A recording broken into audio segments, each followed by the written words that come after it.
First, I just want to congratulate Peter King for his retirement. Peter's a guy that, me growing up in Boston, I read his column. I learned a lot of football. Over the years, we've become good friends. Tremendous respect for his passion for covering the game and for everything he's done for the sport of football.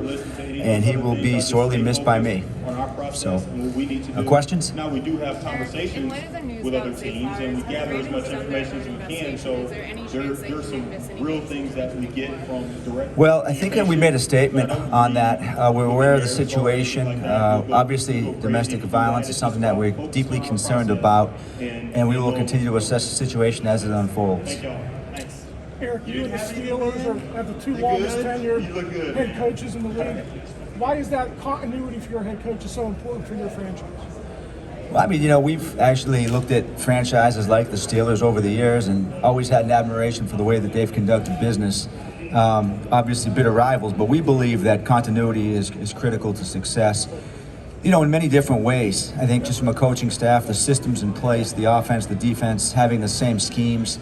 I think, players having the same coaches year to year is critical. And then from a scouting perspective, building out processes, having a way that you scout players, having the same scouts scouting players every single year, the process of the draft and how that unfolds, we believe is critically important to our success. And, that it's great for me to look over and see guys next to me.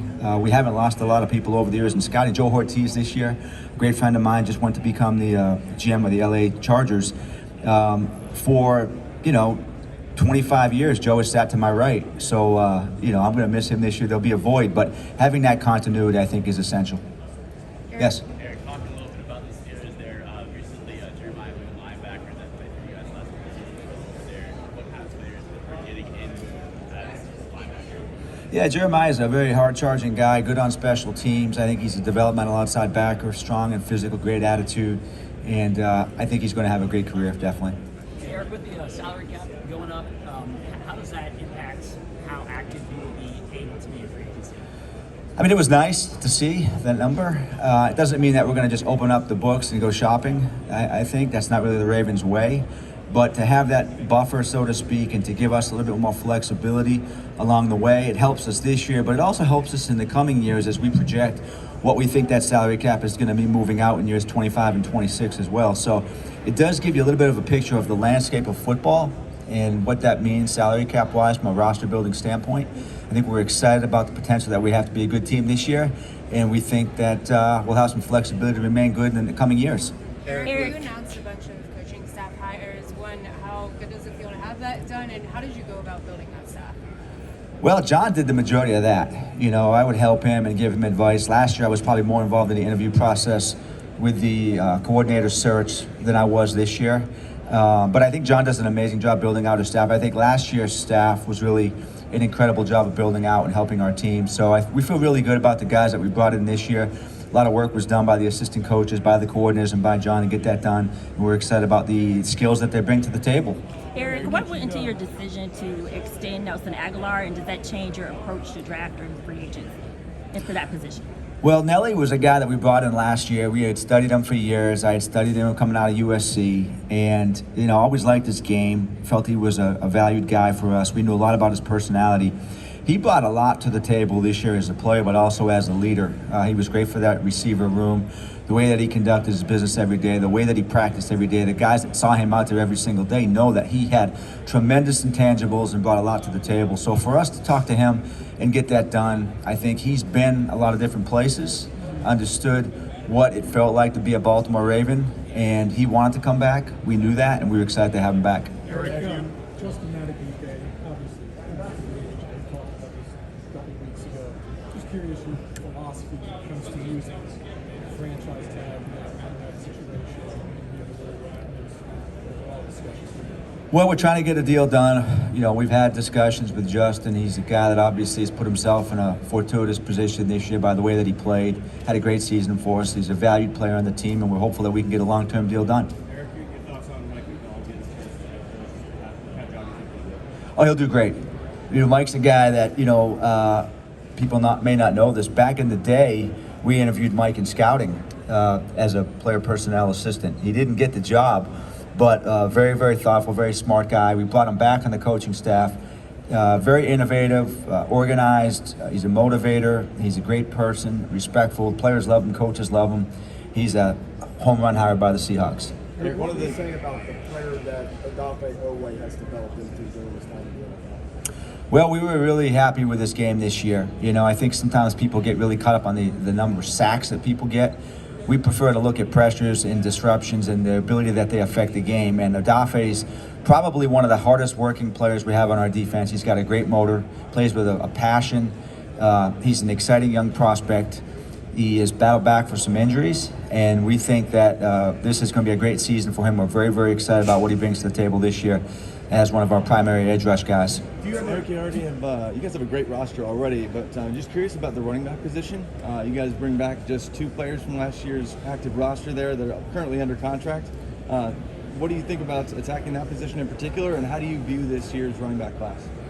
Well, we need more than 2 running backs, so certainly I think you'll see us make a couple acquisitions along the way. We think Keaton Mitchell is going to come back from his knee injury. Justice is a player last year, probably one of the unsung heroes of our whole team, I would say. You know, we're still talking to Gus. We'll talk to JK, a couple free agents that we had. Hopeful that we can get something done with those guys. We've looked at the draft class, probably not, you know, as deep as some other positions that we'll see in this year's draft class. There are some UFAs this year in the draft, in free agency, some talented players that we will look at as well. But I think it's probably safe to say that we'll have more than 2 running backs on the roster at some point, and we will definitely have a plan for that position. Thank you.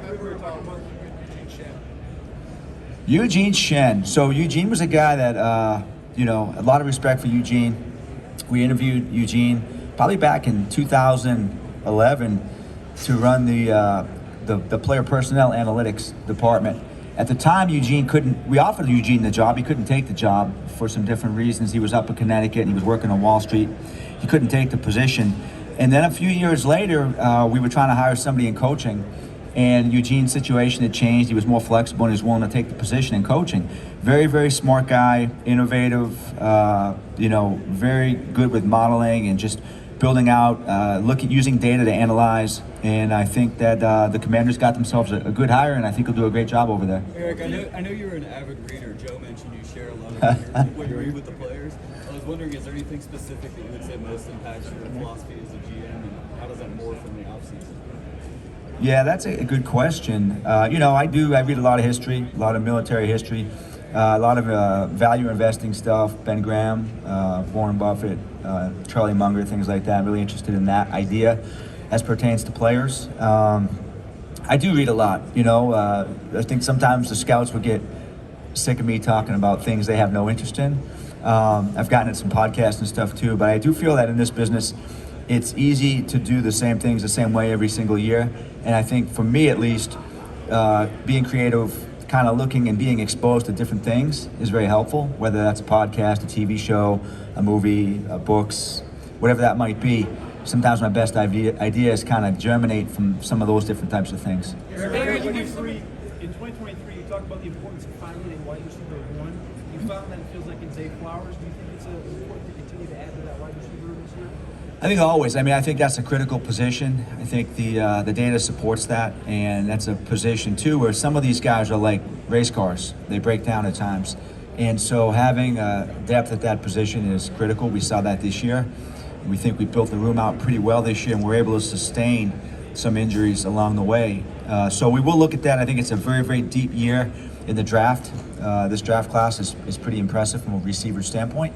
We'll assess that talent and see what kind of falls our way, and then look at the free agency crop as well. Eric, when you first have an idea that Anthony Weaver would be a good football coach, and what do you think the Dolphins are going to give him? Well, Anthony's a guy that, when we drafted Anthony back in 2002, second round pick, Notre Dame, I was the Midwest scout back then.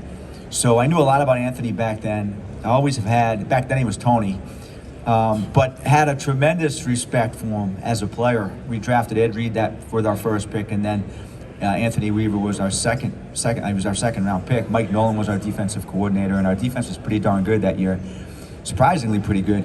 I knew he would be a great coach because of the way he carries himself, his ability as a leader, I think his mentality, his grinder mentality, the way that he carries himself every day, his work ethic, and the way that he would relate to the players. And so You know, we brought him back. It was great to have him the last couple of years as our D-line coach and assistant head coach. I feel he's going to be a head coach someday. I mean, it's right there for him. He's going to do a remarkable job, I think, down in Miami. Players are going to love him. The community's going to love him. That defense is going to be fast and furious, and I think he'll be a head coach before you know it. Eric, have you had any talks with Odell Beckham, and where is his situation at? We've just texted. Great guy. I love Odell.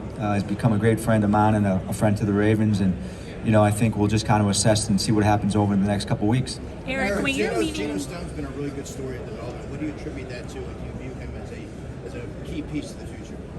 Well, Geno, I'm very proud of Geno. He was a 7th-round pick, and probably, I mean, if Jameson's here, he'd probably chime in because he's a historian, or he fancies himself a historian. But, you know, Geno might be the best 7th-round pick that we've ever had. Playmaker, attitude, special teams, just an excellent season this year. Been cut, been brought back. Just, I love his cerebral nature. I love his attitude on the field. He fancies himself an overachiever. I love that about him. He's put himself in an awesome position. We're fortunate that we have some good safety depth, and I'm not really sure exactly what that means for Geno and the Ravens, but regardless, I know he's going to be a great pro. If he doesn't come back and play with us, he's going to be a great pick for some player for somebody else, and I would expect him to have a great career. Eric, can you give some advice to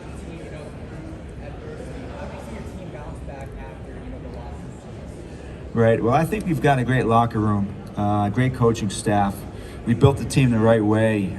Tremendous pride for this team, and just, you know, as hard as it is, when I really step back and look at this season, I would say it was a resounding success in many different ways. The locker room was crazy good. The personalities, the love that I think was felt every single day, the attitude that these guys brought.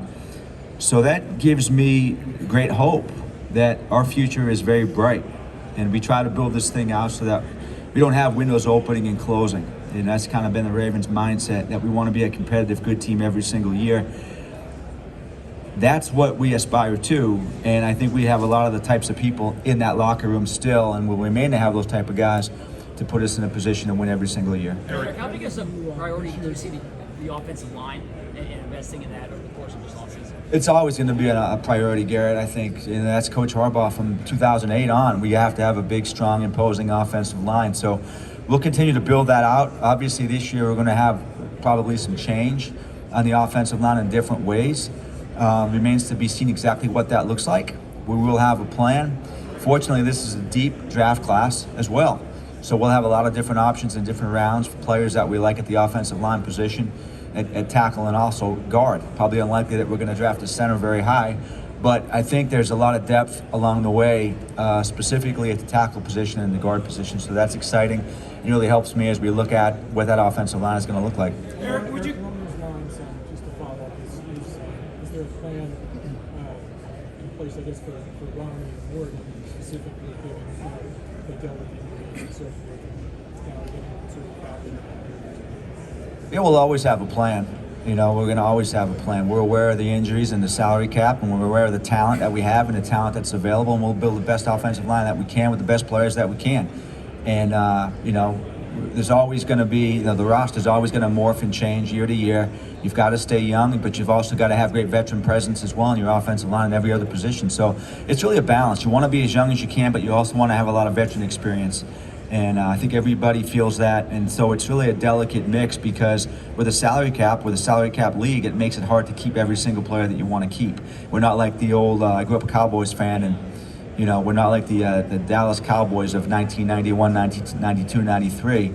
The salary cap changes things, and that makes it a lot more challenging. Eric, you mentioned about working with Joe Ortiz. What was that question? What are you going to miss the most about working with Joe Ortiz? Oh, man. Well, he's just one of my best friends. You know, when we started, I think Joe started in 98, maybe 99. And I was office guy and a young scout, and took Joe under my wing, and we did a lot of stuff together. Our kids went to school together. He was my pickleball partner, sat next to me during the draft, helped me over the years run the meetings and assess talent. Joe's got a great eye for talent. He'll do an amazing job as an evaluator for the Chargers. He's got good opinions. He's a consensus builder. The scouts are going to love him. The coaches are going to love working with him, and he's going to do a fantastic job. Eric, you mentioned the intangibles earlier. When you're meeting with prospects during this process, what's important to you? What are you looking for? And I think integrity is important to me. Passion for the game is important to me. Work ethic, dependability, growth mindset, grit, all those things factor in. You know, it's something that we really kind of focus on.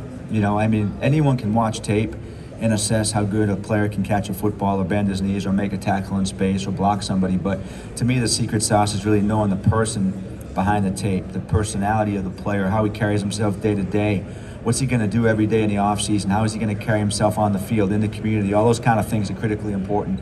And really, I think those are probably as important, those factors, as how a guy plays the game. Eric, if you don't get a deal done with Matt Mike, will you tag him? I probably will, yes. Thank you.